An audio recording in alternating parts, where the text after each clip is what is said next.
할렐루야, 오늘 좋은 아침입니다. 오늘도 하나님의 우리와 함께 하십니다. 오늘 우리가 넘어야 할 10번째 산은 불평입니다. 여호와 앞에 잠잠하고 참고 기다리라. 자기 길이 형통하며 악한 꾀를 이루는 자 때문에 불평하지 말지어다.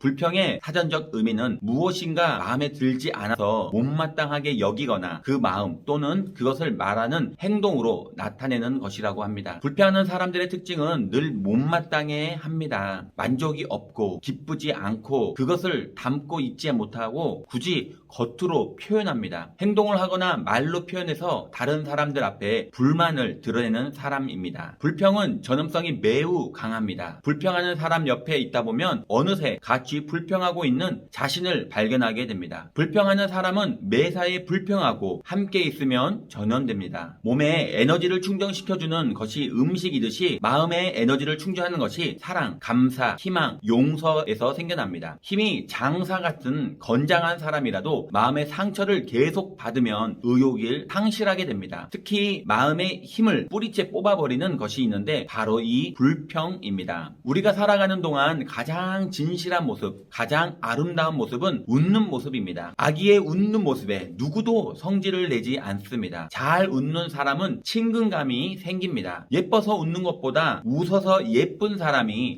진짜입니다. 비판하는 사람은 사랑이 머물 자리가 없습니다. 축복으로 가는 수많은 길들 중에서 가장 축복을 방해하고 장애물이 되었던 길은 불평하는 사람들의 길입니다. 출애굽 이후 가나안 땅으로 들어갈 때까지 불평하는 사람들을 하나님은 축복할 수 없었습니다. 그러므로 우리는 이 불평이라는 것이 우리 인생을 얼마나 무섭게 파괴하는지 우리는 알아야 합니다. 불평의 산을 넘는 자가 축복의 땅을 차지할 수 있습니다. 고라성에서 원망하고 불평하니 하나님이 가족 전체를 땅에 묻어버립니다. 습관적으로 불평, 불만, 짜증을 낸다면 하나님의 축복의 문이 열리지 않습니다. 하나님께서 들으시기에 백성이 악한 말로 원망함에 야훼께서 들으시고 진노하사 야훼의 불을 그들 중에 붙여서 진영을 사르게 하심에 불평하는 자들은 하나님이 다 죽이셨습니다. 성경에 나오는 두 종류의 인생은 하나님께서 끝까지 용서하지 않습니다. 바로 불평하는 자와 하나님의 재물을 가지고 장난치는 자들이었습니다. 불평은 늘 대리만족을 만들어내는 유혹을 가지고 있습니다. 불평하는 사람들의 첫째 얼굴은 웃음이 없습니다. 불평하면서 웃는 사람을 못 봤습니다. 나만 옳고 다른 사람은 틀렸다는 듯이 절대 남의 말에 경청하지 않습니다. 끊임없이 자기와 비슷한 사람을 모으려고 합니다. 그래서 희한하게도 불평, 불만이 가득한 사람은 끼리끼리 모입니다. 둘째, 불평은 강한 흡입력이 있습니다. 누가 불평하면 나도 빨려 들어갑니다. 그래서 불평은 영혼을 병들게 하는 가장 나쁜 질병 중에 하나입니다. 그리고 우리의 인생을 끊임없이 좀먹고 파괴합니다. 불평의 산을 넘을 수 있는 가장 좋은 방법은 나의 현재 언제나 최선을 다하는 것입니다. 불평하는 사람은 자신의 현재를 망각하며 살아갑니다. 그러면서 자신은 최선을 다하려고 하지 않습니다. 내가 나의 삶에 최선을 다하면 언제나 감사하게 됩니다. 감사하는 순간 불평은 흔적도 없이 사라집니다. 감사가 불평을 쫓는 적극적인 방법입니다. 어찌하여 형제 눈 속에 있는 틴을 보고 내 눈 속에는 들보는 깨닫지 못하느냐. 나의 부족함을 느끼고 삶에 최선을 다한다면 내가 누구를 향해서 불평할 이유가 없습니다. 나만 힘들고 나만 옳다는 의식을 가지고 있는 사람은 끊임없이 다른 사람을 지적하고 다른 사람을 향해 불평하게 됩니다. 항상 문제를 제기하기 때문에 마음에 평화가 없습니다. 불평하는 순간 아무것도 볼 수 없습니다. 나도 볼 수 없고 남도 볼 수 없습니다. 최선의 삶도 살 수 없습니다. 내게 있는 장애물도 넘을 수 없으며 내일을 향해 도전할 수도 없습니다. 불평은 시간 낭비일 뿐입니다. 운동장에서 달리는 선수들을 불평할 시간이 없습니다. 그러나 관중들은 선수의 행동 하나하나에 끊임없이 평가를 내리고 비판과 불평을 합니다. 4명의 친구들이 중풍병자를 예수님께 데리고 왔습니다. 사람이 많다고 불평하지 않았습니다. 불평할 시간에 최선의 노력을 합니다. 지붕을 뜯고 아래로 내립니다. 최선의 삶은 불평을 쫓아냅니다. 내 삶에 최선을 다하고 있습니까? 그러면 불평이 나오지 않습니다. 내일의 희망을 가지고 오늘의 불평을 넘어야 합니다. 우리에게 내일의 희망을 가지고 사는 사람은 불평, 불만하지 않습니다.